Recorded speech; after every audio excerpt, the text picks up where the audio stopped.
tell people who wouldn't know how you got into hip hop?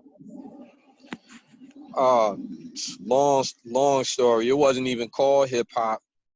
It was called. It wasn't even. It was before it was called b-boy, and it was just DJing and rhyming, and they used to jack the juice from the light post, and the DJ outside, and the DJ was the main thing. Like the DJ didn't only DJ, he was also he was also the MC per se. But then after a while, you had guys who sort of you know spread into the whole MC part, entertaining the crowd, Mm-hmm. and that's when that came along. And I had a friend named Eric Oliver, and he was like, "Yo, I bet you can't rhyme like how they be rhyming on the mic and this, that, and the other." He used the reverse psychology on me. I guess he saw something that I didn't, and so I started writing rhymes. Uh-huh. So he And tricked you. yeah, he didn't really trick me. It's just that my ego didn't want to fall victim to reverse psychology, but I was like, yo, let me give it a shot because it is something that I want to do. So it went from there. After that, I started rhyming in Marcy Center, with my man DJ Stevie Steve, Mm-hmm. um, DJ Cool KG, Dr. D, all the cats, that I mentioned on my single Marcy. That's where it started as far as us, really, rhyming in the projects and then spreading out, battling. That's where it all started. And uh, we talking about the mid late 70s. Wow. Wow. That's Yeah. crazy. So you are a mega producer that's worked with numerous artists in the industry. And then you started back in the 70s. So you like have a heck of a catalog going on. Like what is your Yeah. what was that? No, go ahead. I'm listening. Oh, your most meaningful project. It's hard to say. I mean, of course, the stuff that I did with Jay-Z is landmark. Mm-hmm. Um, but as far as enjoyment, fulfillment, experience wise, I mean, every production is a new experience. Because um, though I will say that my my discography is immaculate. Yeah. It's not extensive. You notice that?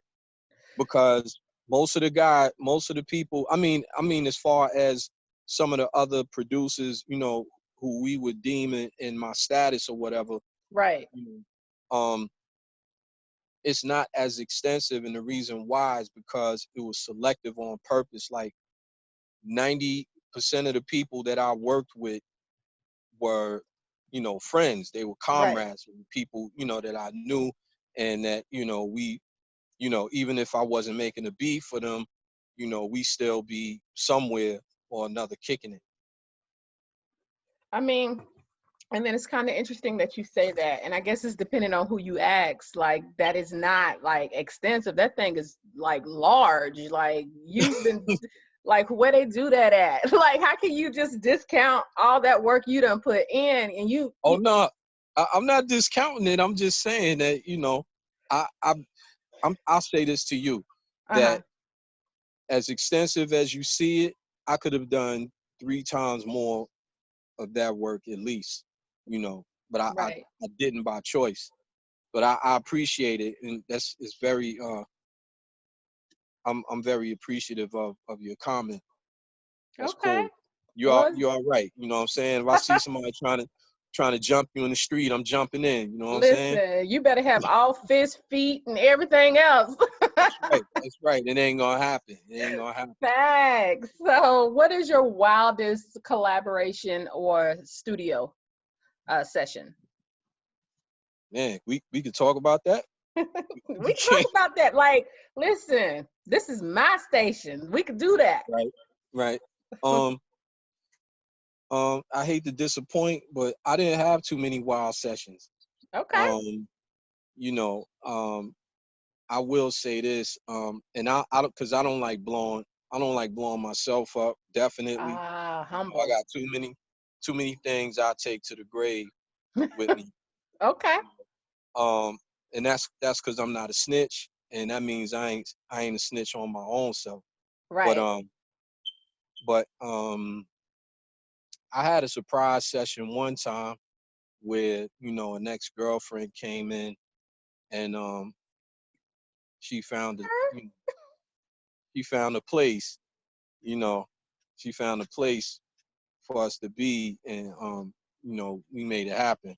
As a gentleman, I don't go any further than that. But that's my Right. wildest experience in the studio. Cause me, when it comes to the studio, all I'm thinking about is getting it done, and the The the music. less, yeah, the music, and the less money I spend, fucking around, wasting time or whatever, the more money I have to spend to, you know, to put in the bank or wherever it's going. Right. Okay. All right. And it's interesting that you say that when you think about like especially the investments back then. What was that like? I mean, I wish I knew now what I knew then, because I sure did blow a lot of bread. Hmm. So, um, Well, I mean, it happens, Um, right. but yeah, I got with EMI, it was the largest budget to date ever, Yeah. for a rap artist. And I was the first rap artist ever signed to EMI Records. So that Mm. was an experience. Yeah. And it didn't really hit me until because I recorded in London. It was me, Jay-Z, and Irv Gotti. Hmm. And so it didn't really dawn on me until we were having a album release party in London, and we were in a Cadillac stretch, which was like back then being in a Benz stretch, or almost like a Maybach, here today. Right. And that's when it dawned on me. It's like, oh shit, I got a record deal about to put, you know what I'm saying? Because the You got whole money, time, money. yeah, so because the whole time, and any of them will tell you, like, we spent, besides recording, we spend the rest of the time eating, playing ball, and laughing. Hmm. So, so we didn't really pay much attention to, the smoke and mirrors or the glitz and glamour of it. We were just, having fun. I was living my dream, and I was with my people, so it wasn't like a situation where anybody was uptight. Everything was cool. So Right. it was just like regular shit. And that's why Right. it didn't really hit me that way, like on you know, some Hollywood, scenario thing. But yeah, when we were riding to the venue in that stretch Cadillac, I was like, oh shit. And I got nervous. My heart started beating a little faster. And yeah, I was like, Because you man, still young. I'm still young now. I mean, yeah, technically. Except, yeah, except that number keep messing me up. Listen, what did Aaliyah say? Age ain't nothing but a number. We're going to just excuse the number. Forget the number, okay? Okay, okay. But like, I know I liked you. I know I liked you for some reason. like when you think about the money that you were making back then, that was technically equivalent to a million now, like what you got signed with back then. So that was major for you to be coming into the game and doing what you do. And then even your lyrical flow back then was like crazy. I was looking at some of your older videos and I was like, dang, you don't get that anymore out of MCs that just know how to flow and it makes sense. That's just my opinion as somebody who like old school hip hop, although it wasn't called hip hop back then. But Mm-hmm. Mm-hmm. who Around that time it was though, but in the '70s, nah. But mhm. by the It was time I got the something. deal, yeah, it was 88 when I got the deal. Hmm. 88. That was a good year. Mm-hmm. It And I'm sure not just was. saying that. Oh yeah, it's So a good deal for you. yeah, I was like, well, then I would be telling my age, but like in 88, 89, I was in middle school or something like that to that effect. Um, Okay. okay, I'm old I too. I mean, looks good on you. not old, Good. but you know. So, I uh, got what you. what mashup would you like to see? You know, have you been paying attention to Instagram and the versus battles? No. No, what? Like, No. dude, that's something you need to be part of just because you know how to flow. But you Yeah. know, Yeah. I see. I don't know. Let me see something. See, you can see my shirt. You see my shirt? You see what it say? different. Yes, I move I move. different. Okay. Yeah. So I don't. I really don't, and I don't do that just like for my ego or nothing. But I see competition as an admission of defeat. When you compete, and even though it's in fun, I don't think, I think it's, for people to, get exposure and for people to have activities going on during, Mm-hmm. COVID. this nonsense going on outside. Yeah. Um, Still, like I'm true to the heart MC. Like it's just like how people like, yeah, we was just play fighting. Like I don't play fight. Right. I'm gonna sit down, fold my hands or something, or I'm gonna fight. Right. So I don't really do that sparring, that sparring, entertainment. Let's do this against that. And then I just don't. Well, you know And what? some You're a people might battle say, "Oh, rapper. yeah, I am," but some people might say, you being a little uptight, and I mean, I'll take that. But Nah. that's my way. I got to be me. I'm not trying to be this person, that person, and to me, it just kind of seemed, I mean, and this is my opinion, and I'm not knocking anybody who enjoys it. I'm not knocking Mm-hmm. anybody who participates in it, but to me, it's kind of bandwagonish. Right. Especially after the first two, it's like, everybody join in, and I don't know. That's just me. And then that's my opinion, and everybody has their own reason. They're like, we not jumping on the bandwagon. We just being on some kumbaya together shit while this crisis is going on. Right. You know what I'm saying? He So said, I get it. "Kumbaya." I digress. Yeah. And I get it. I mean, and you are who you are. You want to make sure that whatever you do is going to make an impact. It's going to make a statement. So you don't want to get on there and just vibe out with people if that's not what you're about, especially if you're low key. Yeah. So, Yeah.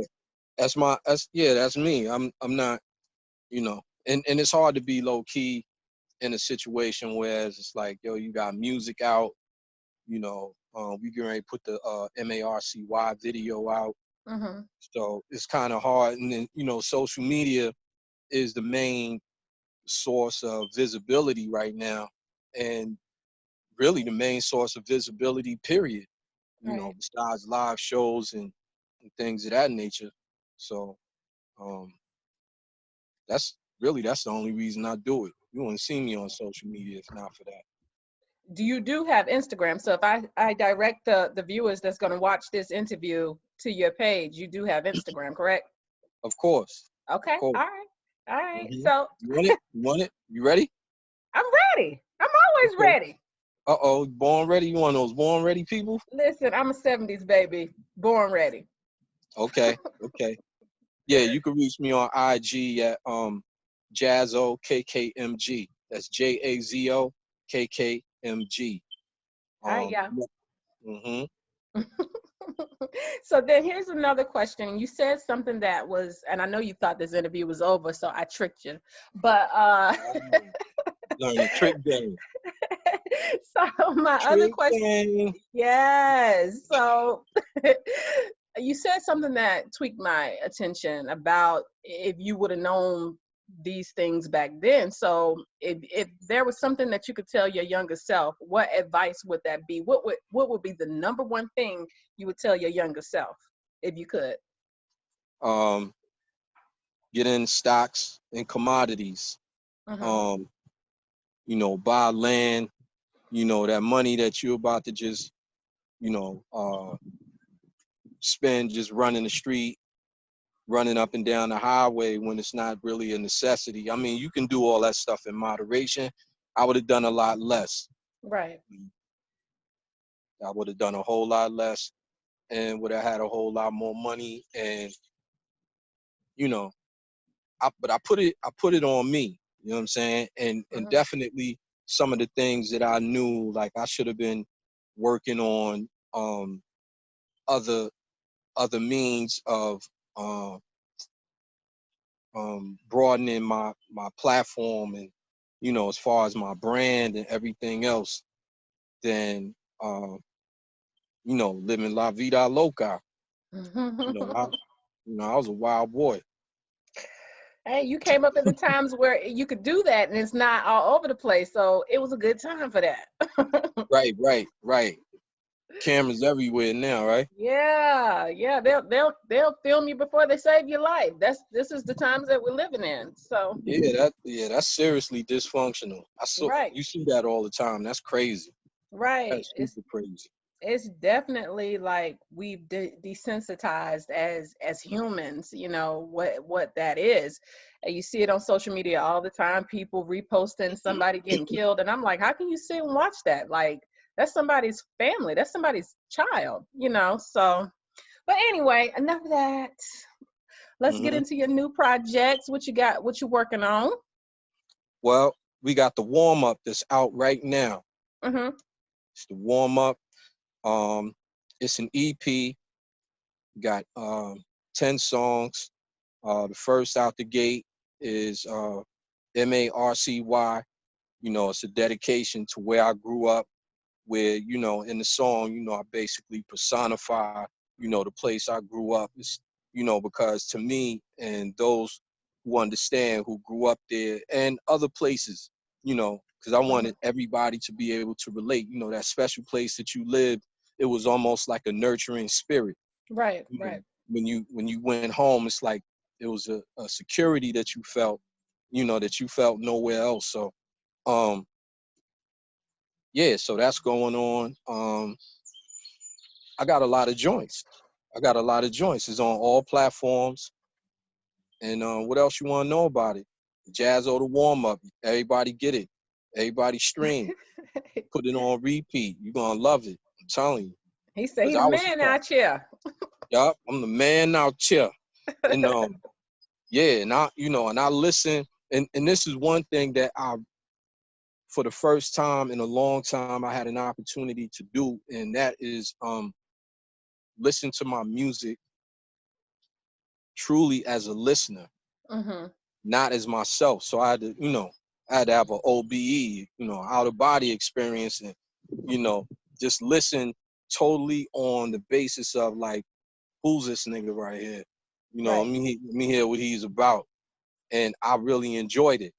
And I was surprised. Not surprised like that, but, you know, I was surprised that I was able to do that because I've never really done that before.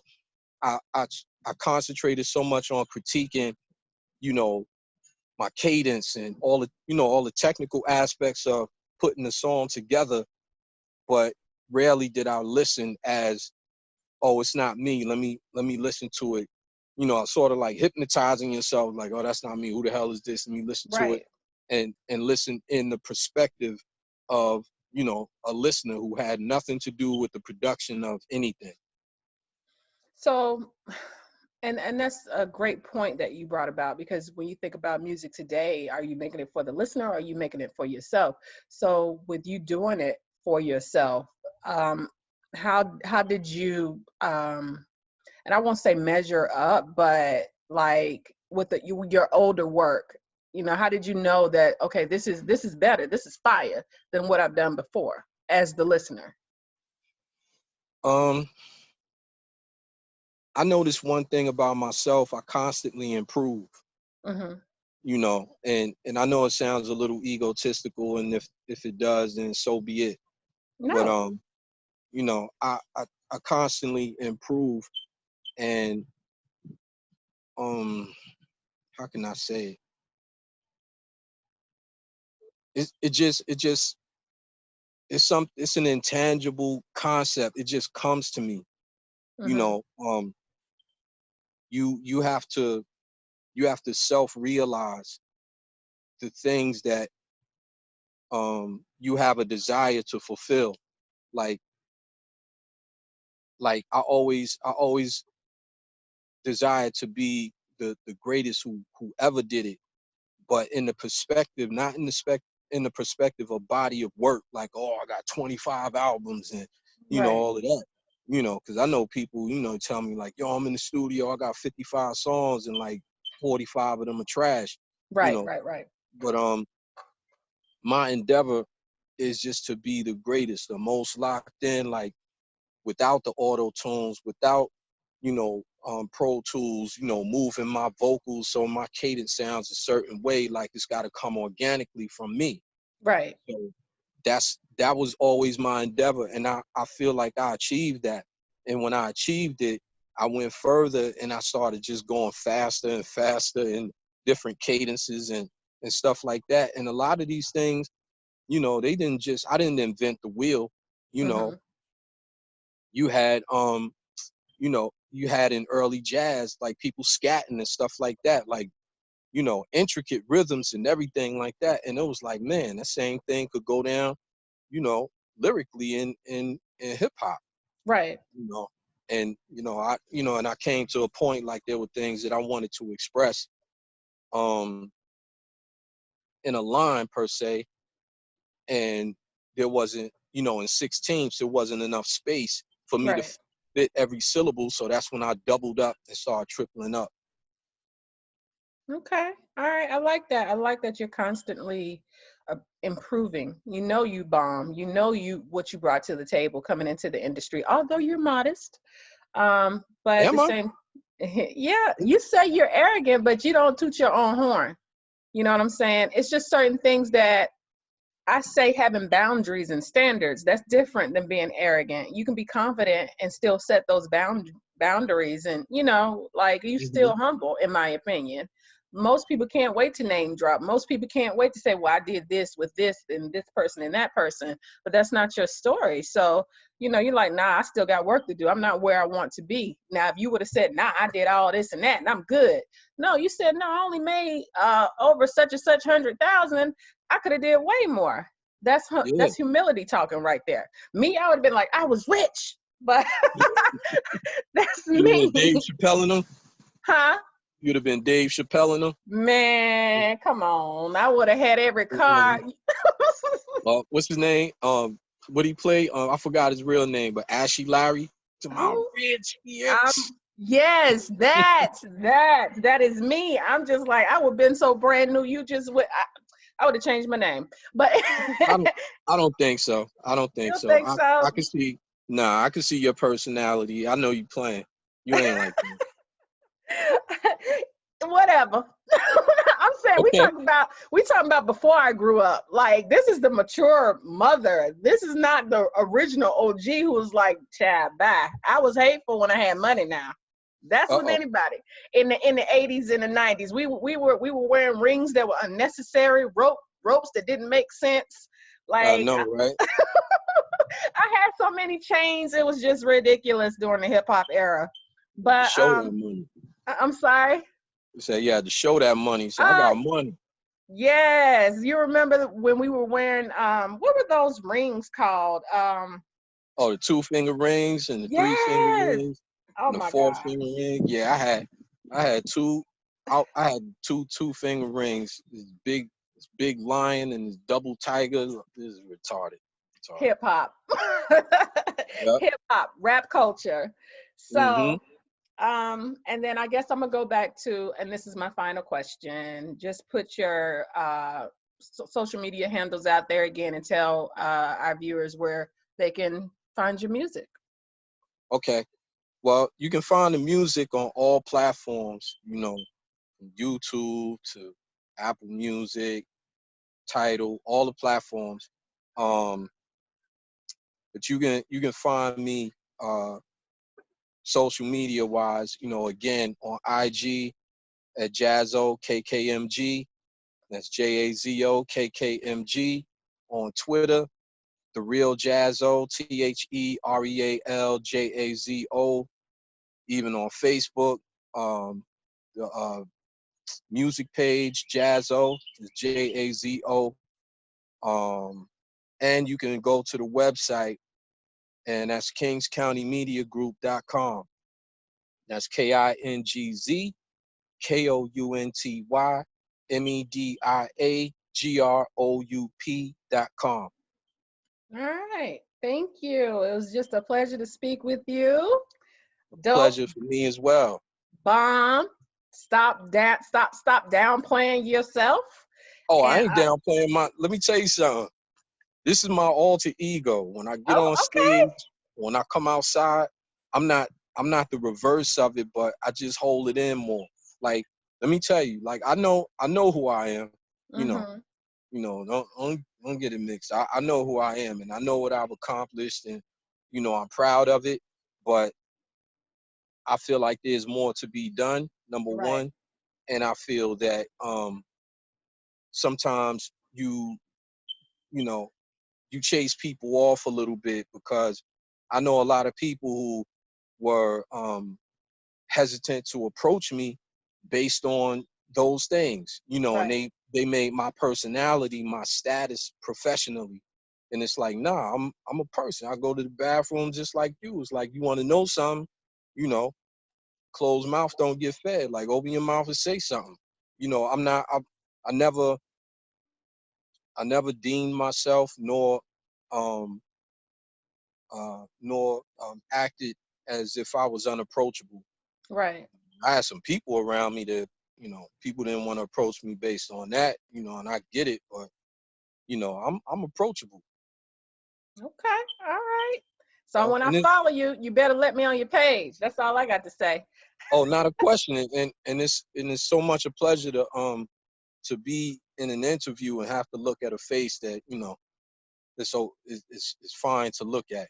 Oh, I yeah, doing these Zoom chats with these UGG mugs. Mm, I cannot. I digress. I cannot. So I'm definitely getting ready to look you up and follow you and then direct people to your new material. Um, Thank you so much. It was a pleasure. thank you. It was a pleasure for me as well. Bye. Bye bye.